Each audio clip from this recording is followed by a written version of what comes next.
سلام عرض میکنم. امیدوارم حالتون خوب باشه.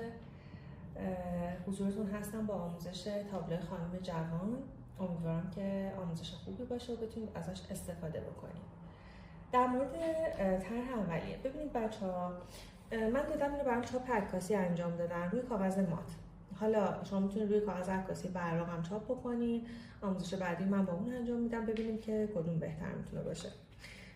ابعاد کارم 35x45 هست که حالا توی جزئیات کار براتون توی کپشن میارم و اینکه پلات کار رو روی کاغذ معمولی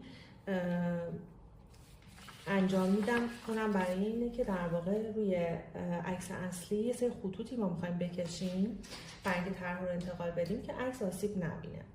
میتونید حالا اگر فکر میکنید که مدلتون آسیب نمیبینه رو همون هم انجام بدید. من پلات کار رو روی کاغذ معمولی در همون ابعاد گرفتم برای اینکه از روی در واقع بتونم خوب نگاه کنم، جزئیات مناسب تری داره و پلات کار خب حالا این مقدار کیفیتش روی کاغذ معمولی هستش، پایین تر هست.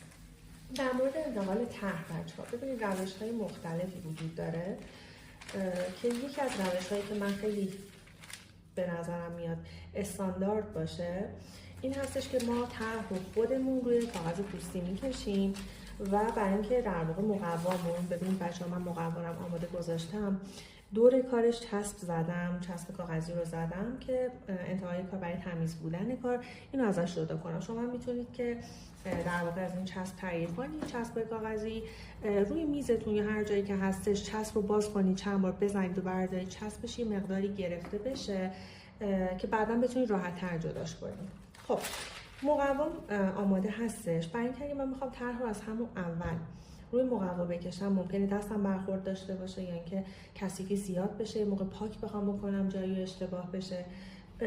برای همین روی مقوامون از همون اول طرح رو نمیکشیم. این مقوا آماده هست. دقیقاً ابعاد داخل کارم همون 35x45 هست. مقوای فابریانو الر 220 گرم. خب اینو کنار میذارم. اون طرح عکاسی شده که روی کاغذ عکاسی با کیفیت خوبم چاپ شده کنار میذارم.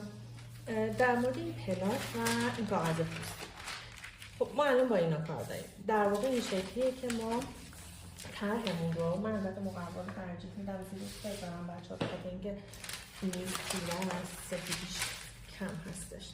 خب ببینید کاری که میخوایم بکنیم بچه‌ها اینه که بیایم جزئیات مهممون از جمله چشم، ابرو، بینی، لب، گوش، فرم صورت و حتی جاهای مو رو مشخص